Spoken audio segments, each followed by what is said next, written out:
Having seen in a vision how Eve was formed from his rib, Adam should have loved Eve as much as he loved himself, just as he confessed he would when he woke up from the deep sleep.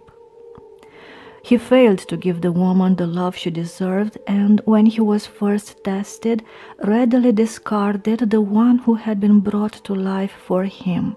What is more, he blamed her for his sin. Having sinned against God, he cried in fear, "The woman gave me to eat," and pointed at the one who had not forced him in the least, but only tempted him by putting the forbidden fruit before him. In other words, for his part, God could have wiped out Eve and spared him. That moment was the first time he failed to love and be faithful to his Creator, and also failed to show natural love for the woman made from his bone. He ignored God and unjustly accused Eve of his sin. Having done so, Adam's nature displayed lack of manliness, which man seems to have inherited since then, and a woman will never forgive that behavior because it is not something to be forgiven.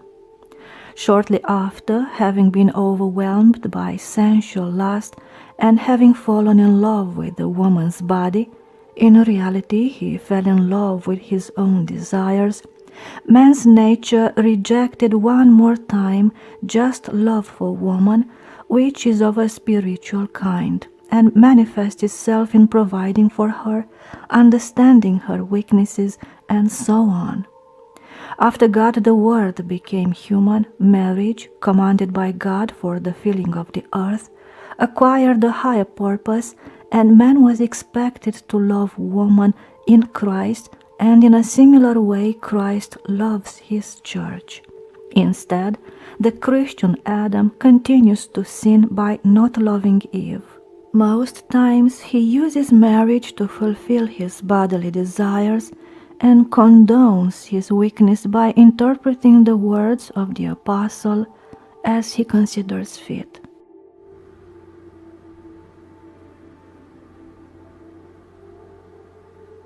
And ignoring what Paul says a few lines below.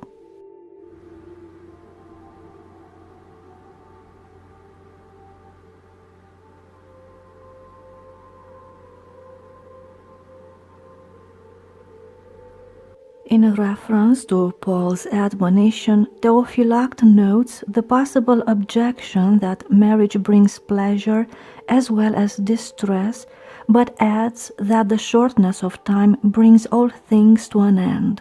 Therefore, even if there is also some pleasure in wedlock, nevertheless it is brief and short-lived, and this fact itself is an affliction.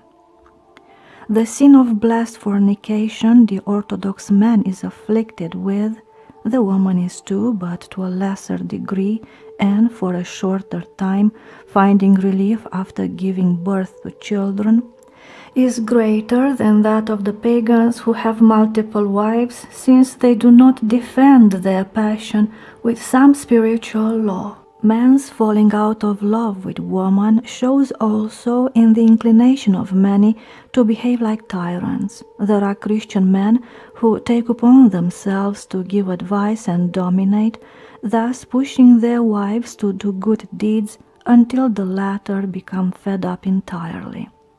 They forget that first and foremost, the advice giver must love and understand the one they want to give advice to, as Peter says.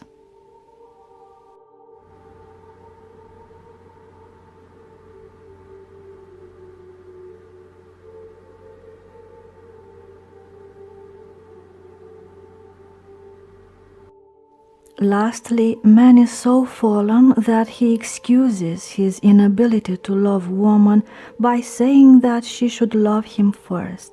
In other words, he reverses the natural order of things because, having been a slave to lust for so long, his soul has acquired effeminate traits. The man of our sorrowful times wishes desperately to be loved by woman, And if it does not happen, his suffering leads him to self-annihilation. His wish is not met, for as sentimental poets notice from their bitter experience, it does not have to be that way. The obedient woman's duty is not to love man as he wishes, but to help him accomplish what is pleasing to God and to be a comfort to him when he encounters hardships.